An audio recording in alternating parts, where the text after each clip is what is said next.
নিজের স্বামী ছাড়া, মুহররম ছাড়া, অর্থাৎ ব্লাড কানেকশন, ছেলে মেয়ে মা বাবা ছাড়া, এমনকি একা একাই পরপুরুষের সঙ্গে মক্কা মদিনা যাওয়াও জায়েজ নাই।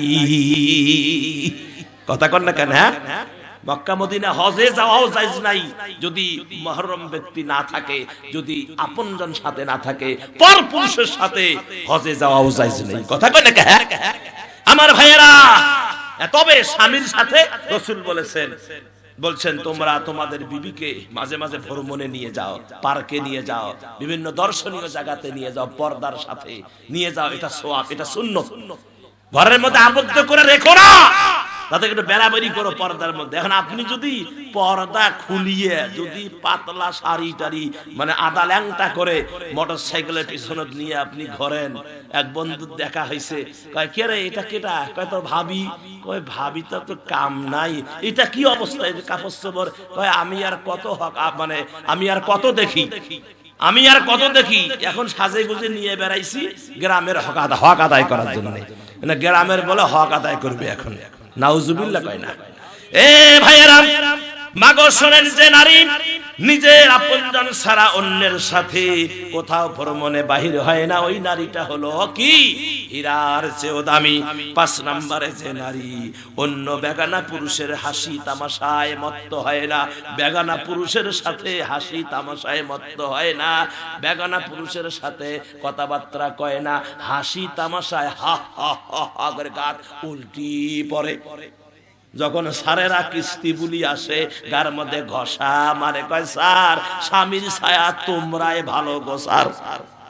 কিস্তি বলে আসা, তারপরে বেরাক আডিআরএস এর কিস্তি নিবার আসে না। কথা কয় নাকি? হ্যাঁ, ওরে খালি দেখবেন তামসাটা কি। ওরাও কয় যে এই স্বামী ভালো না স্যার ভালো। কয় স্যার স্বামীর ছায়া তোমরাই ভালো স্যার। এখন স্যারে পয়সা দেয়। কথা কয় না কেন?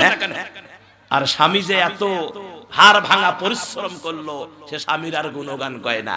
আপনি সারা জীবন দিলেন, খালি একটা নিবিষ্টিক আনেন নাই, শোক হজম। বাড়ির মধ্যে টেকা খুব দায় আছে।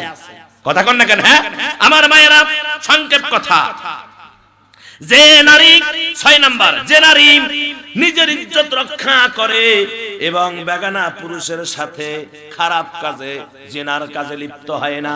নবীজি হাদিস বলেছেন, তোমরা 2টা জিনিসের হেফাজতের দায়িত্ব মানে গ্যারান্টি দাও, আমি নবী তোমাদেরকে জান্নাতের গ্যারান্টি দিব। 1 নাম্বার, 2 সোয়ালের মধ্যবর্তী জায়গা জিহ্বা, আর 2 চরুর মধ্যবর্তী জায়গা লজ্জা স্থান। এই 2টার হেফাজতের গ্যারান্টি দাও, আমি নবী তোমাদেরকে জান্নাতের গ্যারান্টি দিব। সুবহানাল্লাহ। বিধায় যে মা নিজের ইজ্জত যা রক্ষা করেন, তারা হলেন হীরার চেয়েও দামি। 7 নম্বরে, যে নারী প্রত্যেক অঙ্গের হেফাজত করে, চোখের, হাতের, তারপরে পায়ের, দেহের হেফাজত করে, চোখ নিম্নগামী করে চলে, ওই নারীটা হীরার চেয়েও দামি।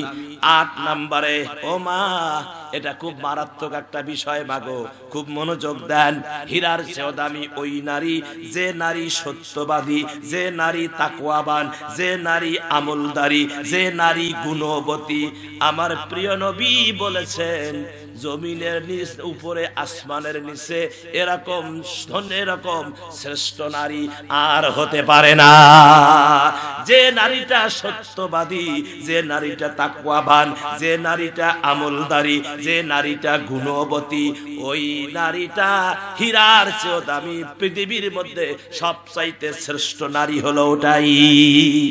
আমার মায়েরা, এই 8টা কাজ করবেন, হীরার চেয়েও দামি হয়ে যাবেন। আল্লাহ কবুল করুন, জোরে কান আমিন।